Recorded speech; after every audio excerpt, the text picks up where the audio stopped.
pense que c'est mieux le salarial pour vous. C'est mieux que vous vous levez un matin, vous partez au travail, vous rentrez le soir. Je pense que c'est mieux pour vous les filles, les femmes en fait. Maintenant pour les hommes, voilà. Les hommes sont des guerriers. Les hommes peuvent désirer se lancer en freelance comme ils veulent, peuvent faire ce qu'ils veulent. C'est en quelque sorte notre mission sur la terre. On est là pour charbonner, on est là pour gâter le... Mais vous les femmes, je pense qu'il est mieux de travailler en agence. Quand tu sors le matin à 7h ou 8h, tu rentres à la maison à 19h ou 17h.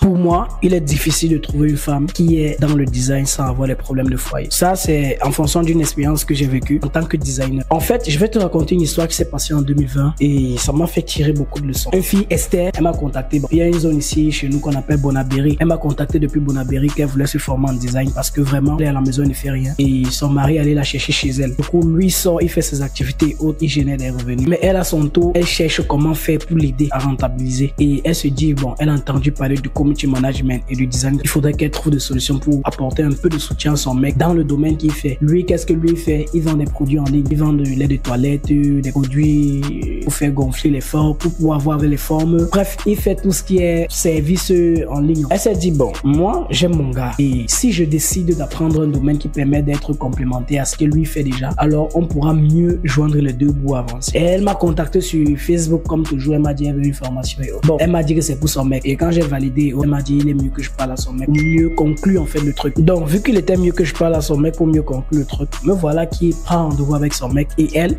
Et son mec me fait comprendre que vraiment l'initiative que sa copine a prise, ça l'arrange vraiment.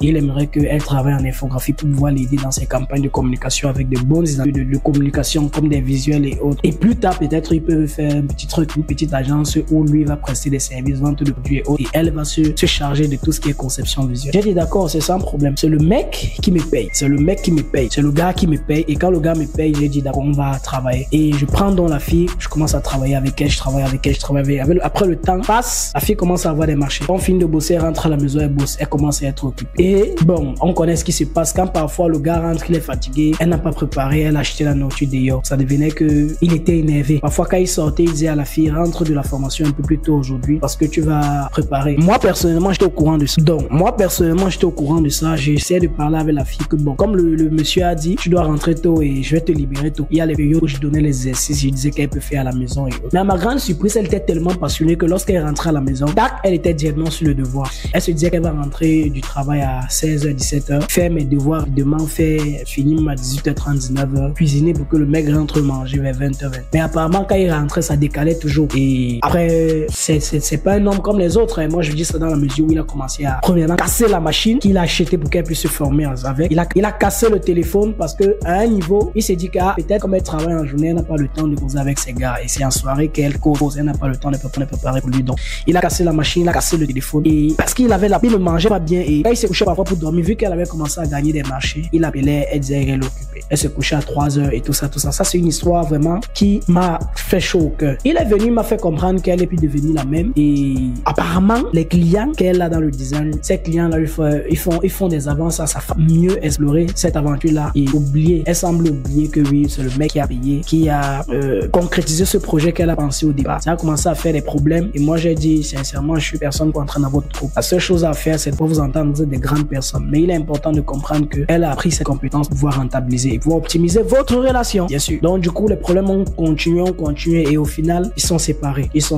Et ça a été triste pour moi parce qu'ils sont venus ensemble, on avait pris un rendez-vous ensemble dans les maisons, ils devaient travailler autre, mais au final, ils se sont séparés. Aujourd'hui, bon, c'est vrai, elle n'est pas au pays, la fille n'est plus au pays, elle est au Canada, mais ça reste un truc très triste parce que c'est que je remarque chez les filles qui sont designers graphiques. Je tiens déjà à vous conseiller ça en tant que designer ou bien en tant qu'homme.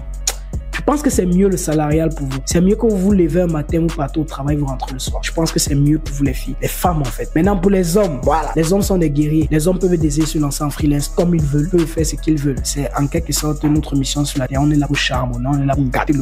Mais vous les femmes, je pense qu'il est mieux de travailler en agence. Quand tu sors le matin à 7h ou 8h, tu rentres à la maison à 19h ou 17h, tu continues ta journée.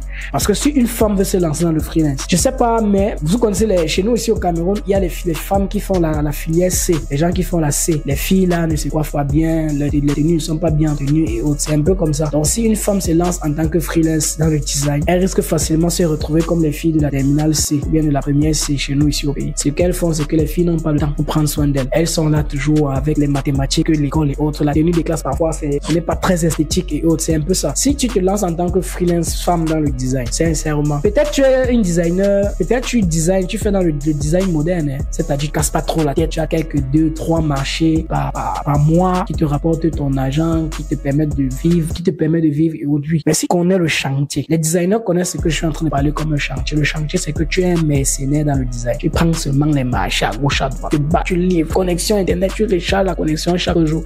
Tu achètes les plateformes, tu télécharges les images en ligne, tu livres seulement. Si tu veux être et c'est les mercenaires là qui s'en sortent, c'est ceux-là qui sont des génies. Donc si tu veux être mercenaire dans le design, je te dis que ça sera très compliqué. Tu auras des problèmes avec ta propre personne. Nous les garçons, on est déjà des guerriers. Tu vas voir un garçon qui est lui designer là, il s'en fout mon gars. Il veut, il se tresse pas, il je dis même quoi. S'il veut, il se rase pas et autres. Il sait, il y a dans sa tête que non. J'ai mes 2 projets là qui vont me rapporter telle somme. Il a son vin ou il a sa bière, il est au calme, il programme, il est en train de cogiter. Mais toi, la femme, on sait que la femme c'est aussi son esthétique, c'est aussi sa personne et sa personnalité. Donc, en tant que designer femme, moi je conseille, si tu peux essayer de travailler, avoir un niveau où vous pouvez mieux payer en agence, pas travailler en agence. Moi je pense que c'est mieux pour vous les femmes. Maintenant les hommes, vous pouvez faire les pambés comme vous voulez. Chez nous les pambés c'est les chantiers. Travailler en tant que mercenaire, vous pouvez faire ça comme vous voulez. Mais concernant les femmes, moi je dis sincèrement, il est important de prendre déjà ça au sérieux. Il y a nos sœurs qui sont designers en bain. En Europe, elles travaillent à la maison et autres 2-3 projets par mois qui les rapportent beaucoup de sous et avec des bonnes licences, des licences non exclusives et autres. Oui, moi je connais pas le système. Je sais que ça se passe comme ça là-bas, mais moi je te parle en tant qu'Africain. Si tu es freelance dans le design graphique et tu fais des marchés en freelance, tu dois être solide, tu dois avoir le cardio. Et pour une femme, c'est compliqué. Il y a des maisons où la femme est première née, il faut qu'elle se lève, elle fasse le ménage, il faut qu'elle fasse la lessive, vaisselle, tout ça et autres, avant de gérer ses clients dans le design. Parfois, quand la maman part au travail, pour celles qui vivent encore chez eux, il faudrait que toi, la femme, tu sois là pour cuisiner à la maison. Tu vois un peu. Et après avoir cuisiné, il faut servir les gens. Là, les gens ont fini de manger, il faut que tu fasses la lessive ou la vaisselle encore et autres. Pendant que là, le client est là, oui, je veux mon visuel pour mon événement là, ça finit demain. Donc, tu vois un peu, ça sera très compliqué. Ça sera très compliqué pour toi. Donc, il est important, il est très primordial d'avoir déjà une forte discipline. Parce que moi, je dis toujours dans mes capsules, le freelance n'est pas un statut. En fait, on a trop confondu ça un statut. Le freelance, c'est un mode de vie qui inclut discipline, travail et passion même. Parce que tu peux pas être freelance dans un domaine sans être passionné. Donc, quand les gens mettent trop ça mot de statut, donc, je suis un freelance. Il y a des gens qui travaillent chez eux, mais ils ne réagissent pas vraiment comme un freelance. Ils réagissent comme ils travaillent, ils insultent les clients, le client lui donne un travail, il ne livre pas à temps et il ne s'excuse même pas. Bref, tout ça. On va dire que ouais, les freelances là sont comme ça. Non, tu as le statut de freelance, mais le freelance est plus qu'un statut, c'est un mode de vie et tu dois mettre ça en place. C'est là où mon projet Chromosome Thérapie intervient. C'est un projet qui essaie de recenser tout ce que j'ai vécu en tant que freelance et pouvoir exposer ça à tous les designers qui sont freelance et mieux apprendre de toutes mes rouages dans le freelance depuis 2018. Il est aussi important à savoir que personnellement, je propose des formations en infographie, Photoshop, Illustrator, retouche des photos avec retouche beauty, conception avancée des logos avec les éléments comme les cercles d'or, cercles normalisés, repères normalisés, nombre d'or, tout ce que tu connais comme les grosses techniques que tu vois sur les réseaux sociaux là. Avec mes formations sur les conceptions de logos avancés, on peut voir ça. On t'apprend à faire une charte graphique, une identité visuelle, une identité graphique et tout ce qui va avec. Il y a aussi une formation sur la conception des packaging. Tu apprends à concevoir tout ce qui est étiquette au produit, emballage au produit. Bref, tu connais toute la chose là. Donc, fais attention frère à tout ce que tu vois autour de toi. Fais attention ma soeur parce que en tant que designer freelance, ça sera vraiment compliqué pour toi. Tu dois vraiment braver pour pouvoir t'en sortir. Tu dois être 2 fois plus discipliné que l'homme parce que la discipline de la femme est plus s'applique sur sa personne et sa personnalité. Donc la discipline de la femme s'applique sur sa personne et sa personnalité. L'homme, il peut miser sur sa personnalité. Sur les réseaux sociaux, il communique lui. On ne le connaît même pas. Parfois, ils ont des pages là, génie créatif, tu vois. C'est toute une page, mais on ne connaît pas le promoteur qui est derrière. Génie créatif publie ses visuels chaque jour et autres là. Ça, c'est sa personnalité. Il a une page en ligne. Il a toute une structure en ligne. Il a une plateforme en ligne. Mais on ne le connaît. Il est là dans sa chambre. Il ne sait même pas coiffer. Il ne sait même pas laver depuis le matin. Il est seulement en train train de se battre à livrer ses clients de façon qualitative, quantitative, donc à temps et en qualité. C'est son travail. Mais toi, la fille, c'est dangereux. Les designers, même parfois, pas t'acheter. J'ai déjà vu un créatif. C'était pas forcément un designer. J'ai déjà vu un créatif aller à la boutique, acheter un truc avec le short sans caleçon, la sans confiance au pied et le démembré. Les AirPods à l'oreille comme toujours, un iPhone à main. Ils ont toujours les gros iPhones, les créatifs. Hein. Quand ils partent à la boutique, tu vois, ils sont toujours la salle habillés. La salle, chez nous les Camerounais, c'est qu'ils sont mal présentables. Ils sont comme les la salle type comme ça là. Ils partent acheter un truc à la boutique, que ce soit du lait ou bien un jus.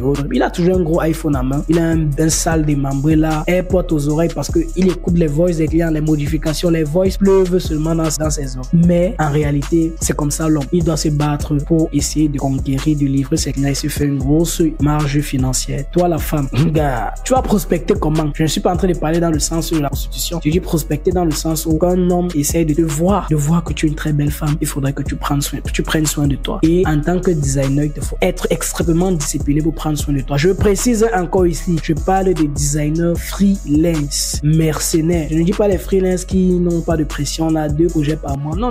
Je parle des guerriers en fait. Il y a des freelance là ils sont déjà stables, ils sont des étudiants, ils ont un boulot et en même temps ils disent je suis graphiste et designer, je travaille sur 2 projets par mois, j'ai mes 500 €. Non, on est en Afrique, on est en guerre. Je parle de tous les guerriers africains. Tous les guerriers africains savent de quoi je parle. Et tous les guerriers africains savent comment c'est difficile. Donc moi je conseille et je peux conseiller. Bats-toi en freelance jusqu'à avoir un certain niveau. Parle à la femme et de là maintenant tu peux aller en agence pour qu'on puisse te payer au niveau que tu veux. Peut-être on peut te payer 400 000 en agence. Peut-être moins, peut-être plus. Mais parce que tu t'es battu seul à avoir ce niveau-là. Maintenant l'homme c'est plutôt le sens inverse. L'homme doit se battre en agence, être fort et peut-être développer les facultés de main qui lui permettent d'être promoteur une fois de sa propre agence ou bien être manager de l'agence en question dans laquelle il est. Sinon il faut t'abonner frère. Tu me laisses un commentaire, ça me big up parce que là je vais pas te prendre de l'argent pour ça. Tu me laisses un commentaire, tu t'abonnes, tu partages si possible. Ben tu fais la capture de la partie de la vidéo qui te plaît, tu mets en statut, tu partages à tes gazas. Mais surtout n'oublie pas de t'abonner. On se donne rendez-vous à la prochaine vidéo.